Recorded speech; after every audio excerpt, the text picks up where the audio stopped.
Good evening and welcome everyone to another edition of Friday with Friends. Today's friend, Marcelo Bulk from Colombia. Hi, Marcelo. Hi, how are you? And greetings to everyone. I am so glad you're here. Marcelo is, in addition to being a longtime meditator, like 30 years plus, he's a business consultant and he works on the I like the things you had on there: team communication and self-leadership. And so I'm going to try to match that into today's talk, which is the title of today's talk is The Art of Balance in Uneven Times. So I don't think there'd be, okay, so first of all, let me say that again. The Art of Balance in Uneven Times. So, Marcelo, when you hear that statement, what filters through your mind's eye? Well, I imagine a person in a circus, trying to cross tightrope there. I imagine most people nowadays trying to juggle job and family and health and spirituality. Also, I imagine people who just went through a disruption, and so their whole world is kind of strange and weird, and they are trying to make sense of that. I think it's these times now they are very uncertain, they're very or uneven, as you say, and it's really really important to have the art of balancing, of of doing something that you are not dragged by one side or the other, Mm. but you are able to manage it in the best way possible. Where does this arena of balance take place? Where does it take place so I can get the skills to, because I have uneven times and I want to decrease the amount of times that I fall. Yeah, that's true. That's true. Well, I think I was just writing about balance. In fact, I just write about balance yesterday, and I was thinking about balance in a different way. So, on one hand, yes, there is the disbalance we are all feeling because of the pandemic, the war, violence, and everywhere there is some issues, and the issues they are taking the form of little tsunamis everywhere, trying to drag and break and clash. So of course you need balance for that. There are people who are working much more than before, so they need to have some balance, otherwise their health will be compromised. There has problem between people in terms of relationship, so they need some balance. They need some time off. They need some break. They need to talk, a dialogue. But balance also is connected to the inside, to the inner side. Because sometimes you cannot really balance things. Because balance means you are counterweighting, you are trying to, there are 100 pounds here, so you put 100 pounds there. But balance also means a state where I see things happening. I know they are happening. I'm aware, but I'm not much affected by that. Just like a doctor operating a patient, or even a firefighter try to rescue someone, they have to be extremely balanced. They cannot be dragged by anything. They have to do the job, you know.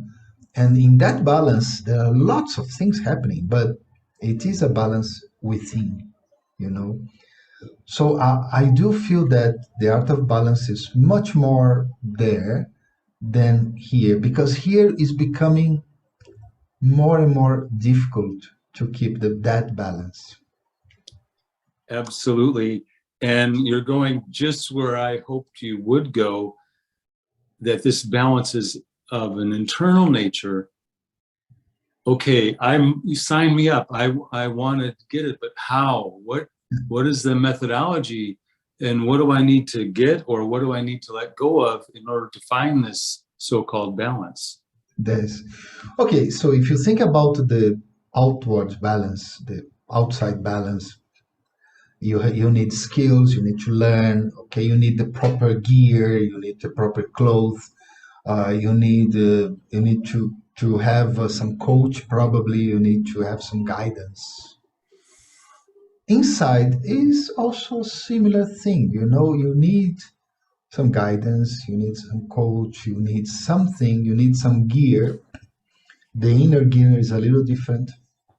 That means you need knowledge about what does balance really mean. You need some knowledge of what is really going on around us now. So that will help you to develop that balance. But you need to practice, because anyway, it's a quality, but also it's a skill, it's a competence, it's something that you have to use. So you need to practice more and more, not being affected by things around you, not being affected, and not only that, but try to understand the situations, try to help them, to work with them, to develop them in the best way possible.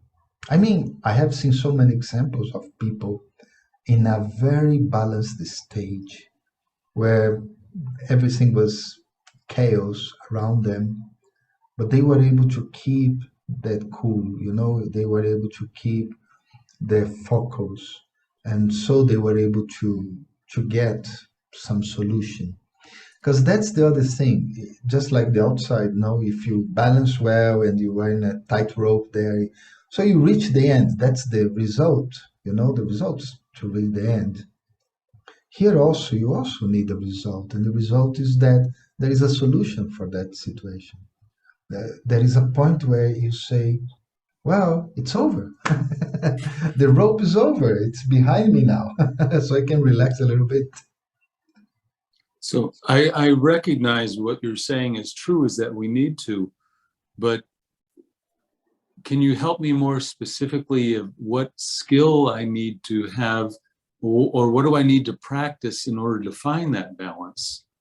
Mhm. I think three things you can practice for that. First of all, to develop a sense of understanding. We live in a society, especially in the United States, more than probably anywhere in the world.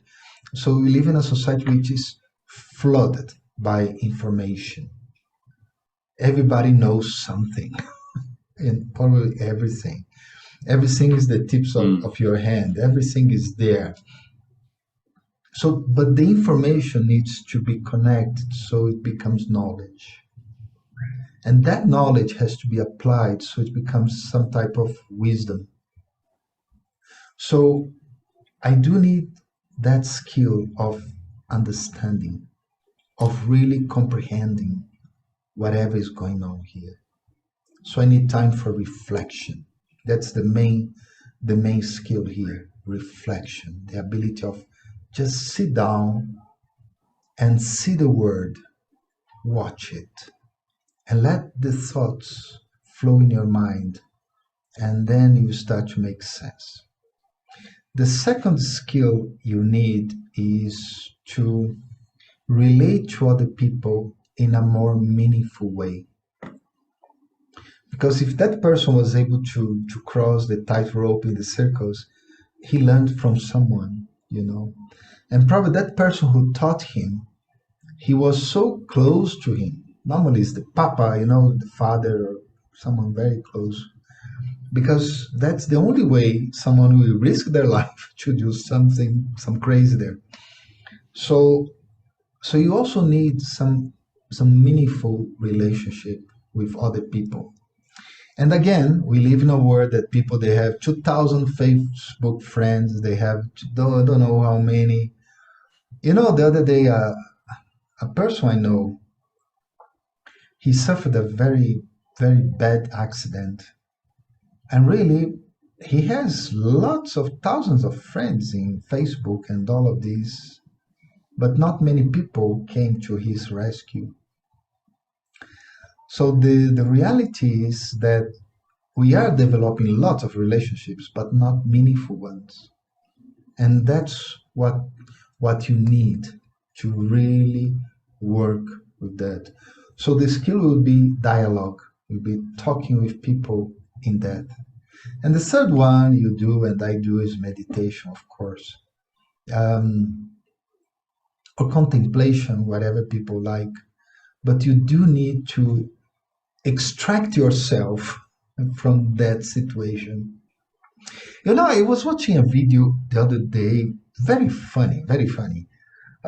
Someone made a drawing on the floor that looked like a gap, like abysm, you know, some very problem. And so someone crossed there unaware and they didn't see the drawing, so they walked normally. Then all of a sudden they saw the drawing, so they got scared and they went for it, you know. So meditation is that art That's where, exactly it. yeah, even though you are walking in very dangerous waters or whatever, you are able to extract yourself from the situation and experience yourself as light, as something that's not threatened, something that's okay. Everything is okay. So what one word that I hear when you say that, you know, how you learn these things is through a close relationship. And the word that kept coming up in my mind was trust. I need to have some environment of trust in order to relinquish my fears of falling. And that seems to be the uneven times that we're living in, is that there's a lot of like you said, there's so much information out there and so many friends, but my peace should be greater. But I would bet dollars to donuts that if you interviewed people, they would say that the peace is less, even with all the friends. Yeah, that's true. That's true because there is trust, but I mean, you know, to have when you have a meaningful relationship, it's a situation where you both or the group understand each other and and they are able to work out whatever is happening, whatever is going on. Many things going on, many things happen, many things take place, you know, particularly now that the world's chaotic. So people, they don't know what to do, you know? And many times in this situation, you just have to wait, you know. I just had not a nice talk with someone from my family this morning. Then later I talked with another person, and that person was giving his own example. He went through a similar situation, keeping the proportions, but very similar. And he said, "You know what? I didn't respond to them. I just let it be, let it flow, let it happen." And many times that happens in our relationships. If you have trust, if you have that meaningful relationship, bad things will happen, good things will happen. You let it happen. You know, they will happen. That's okay. You know, you wait because this is chaos. So you wait. It seems exactly like that example you gave of the man seeing the abyss below him. And when he saw it, he got scared. But when he wasn't aware of it, he didn't get scared. So it's really what we perceive that is scaring us. And that there's no necessity. He walked across it fine before, just fine. So all that was different was where his place of thinking was. Yeah. And I'd like to be in that place where I see things as they are, where I don't need to, as you said, react to everything that's happening. I'm going to give you a couple examples. And in terms of balance, just say what comes up into your mind. Like, I always found it interesting that part of your consultation is team communications and self-leadership, which you could have leadership and team seem different, but how are they balanced? How do you balance team communication and self-leadership?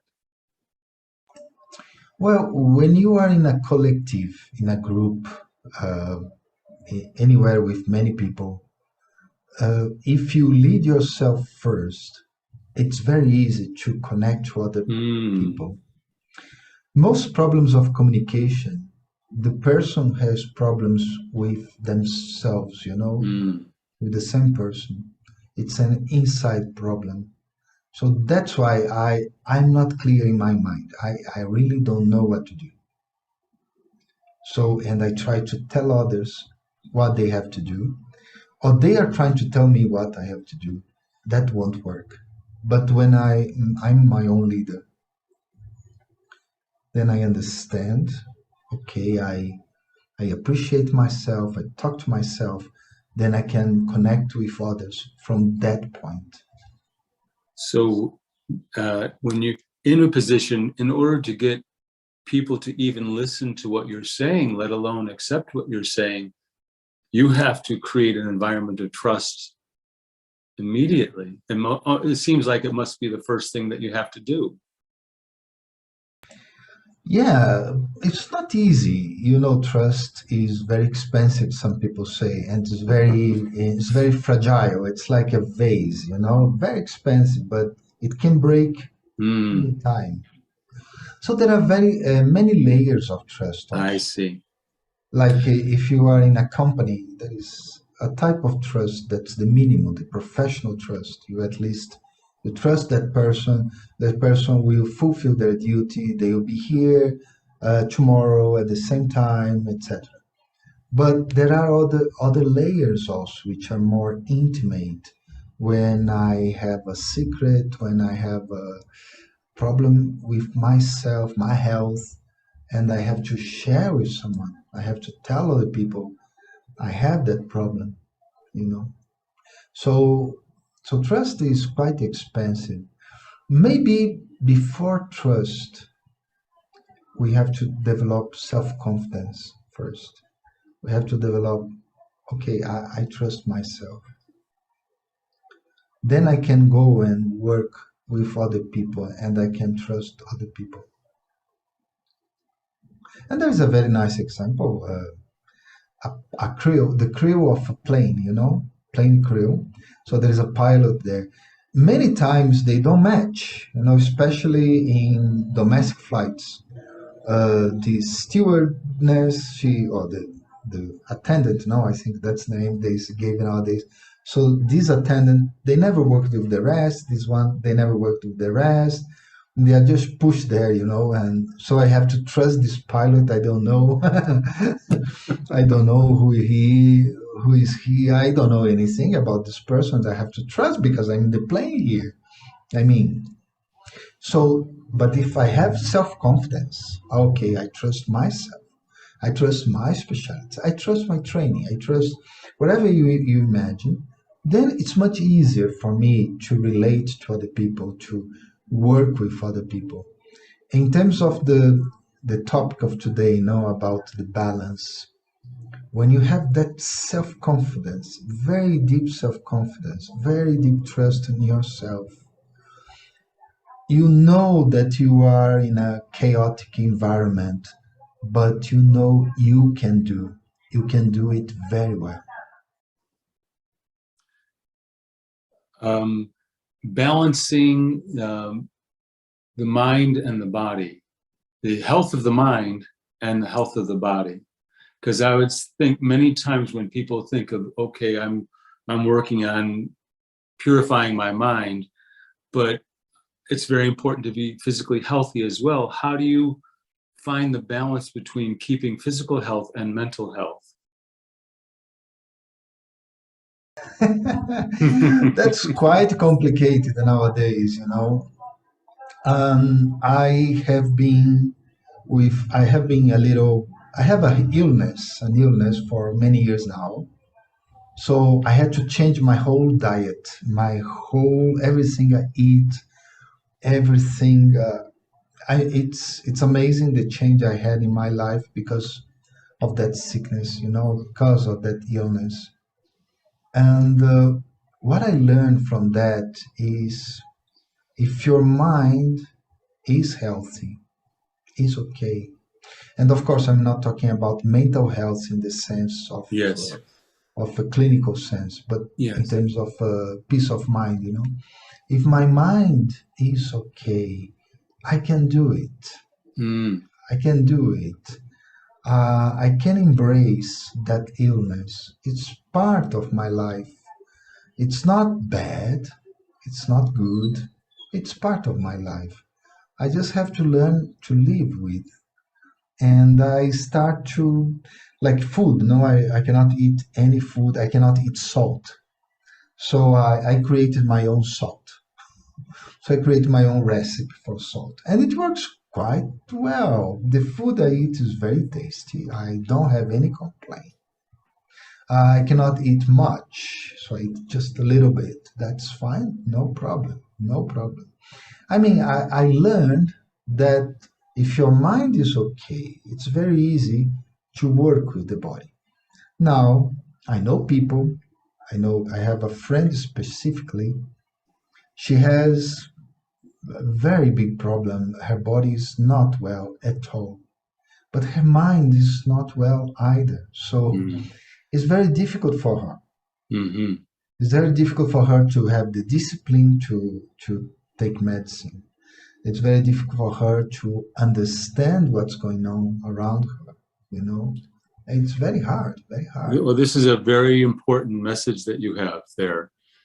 I could feel that it is, and I really appreciate your trust and your self-confidence because that's real learning. Like, what we talked about before, it's all true information, but this is something more intimate. So we've just, you and I now have gone to another layer of trust that you're open, and that's really teaching. You really taught me just that moment by that clarity and transparency. And I think being transparent is a real act of courage. So thank you. No, thanks Okay, for the balance opportunity. of material possessions. Well, we do need things. We need things. I have a friend, a very good friend for many years, and he was extremely detached from possessions. He was very detached from money, from anything. And he used to live well, but not rich, nothing like that. Then he got a job, very good job, the best job you could ask. I think he used to work like 4 or 5 hours a day, and he used to earn lots of money.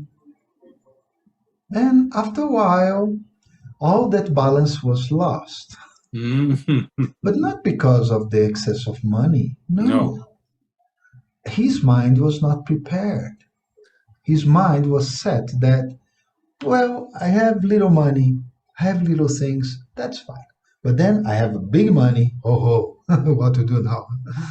And so he got lost. He got lost. He was a very spiritual person. He ended up finishing his path. He left his spiritual path. And he took, I think, a few years until he went back to his spiritual path. It took time for him because that was a big shock. Oh, I hear that. I hear that. That's, you don't even know. So you're not even aware at that time until, because I guess it's so deeply related to, there's so many layers inside of ourselves Yeah, that we're it's not not the even possession. aware, Yeah, not it's even not the aware. possession. It's not the matter. It's not the molecules. No. I have another example. Someone, she used to be also very detached. She used to work in an orphanage. She was a social worker. Then there was a robbery in one place. I was there. So all of us were robbed that day, about 20 people. So the first thing I did was to call the police to see what to do, to do the follow-up. And she was just behind me because the first thing she thought was to cancel the credit cards and and cancel all everything. And she was a social worker. We had a lady. She got the episode. She was there sitting and crying, and she could go there and she had the skills to help that person. But she was more concerned about the credit card, and that was a big lesson for me. You know, I mean, material possession is not just money or things. It's very much inside. That's why the balance is use whatever you have very well. Do you need anything? Okay, make a plan for that. And that's it. Don't think much about it. That will keep your mind calm, easy. So there's a difference between wants and needs. And Yeah. I have to be able to discern the difference between those things. All right. I'm sure we're going past time. I have one more. The balance of action and silence. Well, that's wonderful, particularly for meditators who work a lot and who have to do lots of things. Um, action and silence, they have their moments. I think the balance is, again, I don't believe much in balance as counterweight. Sometimes it is like that. But most of the time it is you do whatever you have to do at the moment you have to do. It's like the body. The body is balanced. But it's not that the heart and stomach, they are competing between them. It's not that when the heart is working, the stomach is resting. And when the stomach is working, the heart is resting. It doesn't mean 50-50. It Yeah. means the proper relationship. Yeah. Every time you do whatever you have to do, if you don't have anything to do, you can get into silence. Silence is the thing to do, you get into silence. If you have to act, you have to act. You have to do things. I think that's a very important aspect of spirituality in general. I have many debates with someone about spirituality because there are people who don't believe in spirituality, and I live a spiritual life. Yeah. But I give the example of my grandmother. Grandmother was Spanish. She came to Brazil very early. She was never literate. She never learned how to read, write, anything. And she didn't like the church. She didn't like. But still, she made us all to educate ourselves in some religion. We are all open to choose whatever we want. So that balance was very interesting. Her, she didn't believe in the institution, but she believed in the practice, and that's for me spirituality. Spirituality is when you go beyond any type of things around, and you just are. And when you are, and you have to act, you're going to act. When you are, you have to get into silence, you're going to silence. That's fine. I just met in India a fire brigader. He works in fire brigades there in one of the big cities in India. And he was there in India. He was there meditating, very silent. But when there's a fire, he has to act. And he has to act very well. He has to go around. He has to do whatever he has to do. So the greater the responsibility of action, the more silence I would need in order to balance that equation off.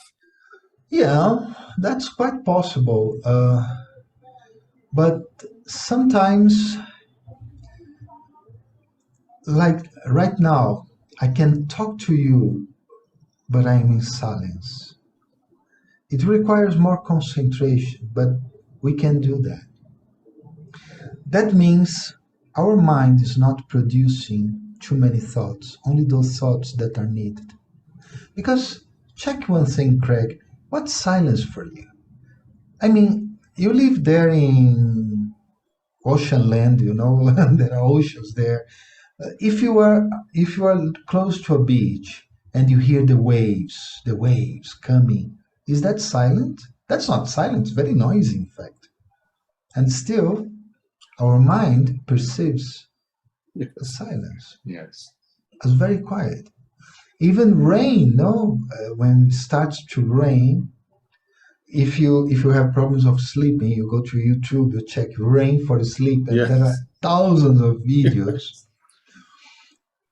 But that's not silent again. It's No. very noisy.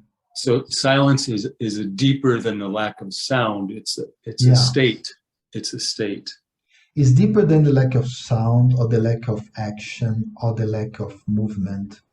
Silence is very, very deep. Uh, okay, I do like the silence, which is no noise, etc. I do like that.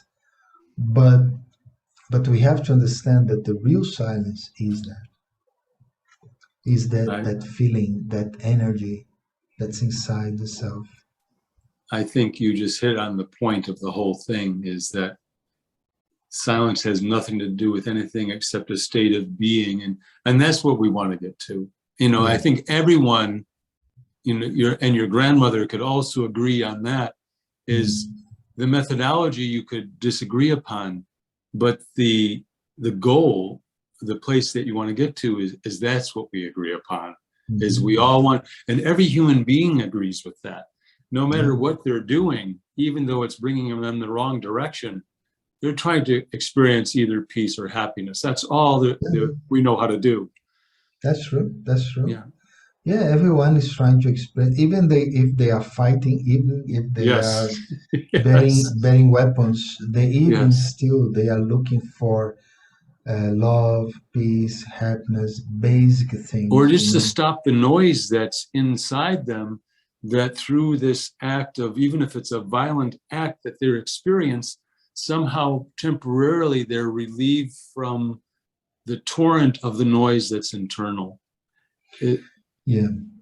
Well, the it's noise, the internal noise uh, is there, you know.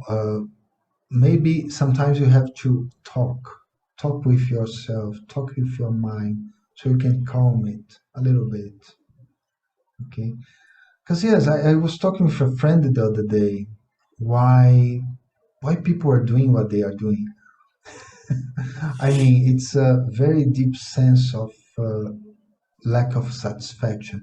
We are talking mm, about conspiracies. In fact, yeah, we are talking. How is it? absolutely. How is it possible the person believes in this or that? You know. But of course, it's my mind is full of noise, and all of a Yes. sudden, I receive something that looks like that will give me some peace of mind. Satisfaction. I Yes. take it. Oh, you I got it. don't, I agree with yeah, that. Yeah. I don't even check. I don't even see if it's working or not. I just take it. And I don't realize maybe it's harmful for the future. But, Yes. right now, my mind gets calm because, okay, you have a solution for that. But when you get into that inner balance, the solution is different, you know, because the solution is a feeling, a sensation that I am okay. Everything is Mm. okay. Everything's all I right. think that's exactly where we want to leave it is I am okay, you know. So based on everything that we've shared in the past 20 minutes, or probably more than that, lead us through a little commentary Mm. slash meditation that facilitates all of us to find that place of balance in our own minds. Okay, so first of all, balance yourself. So find a position, something you feel comfortable, not rigid, not too slack, just balanced. But we are going to go inside. We are going to look for the inner balance, that experience in which you see everything is around as they are, but you don't judge, you don't suffer. You are just watching. It's like a movie, but a movie that's not moving you. They are just pictures, image, sounds, people, things. But you are inside yourself.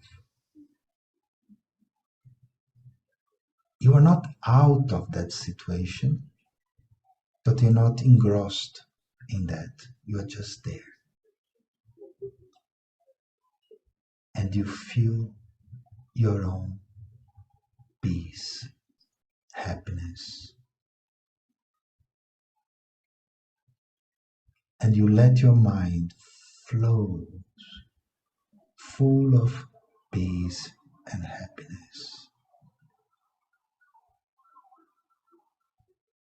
And you can watch everything around you. And yet, you're peaceful. I am a peaceful being. We are all full of peace, energy. Just feel it. Just experience.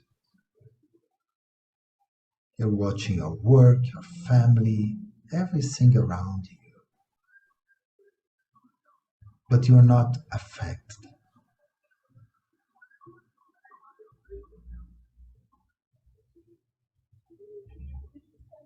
You just experience your own inner balance.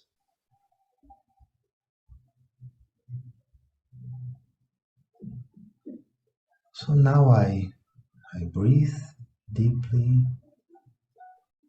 I move my hands, my feet a little bit. And I'm back.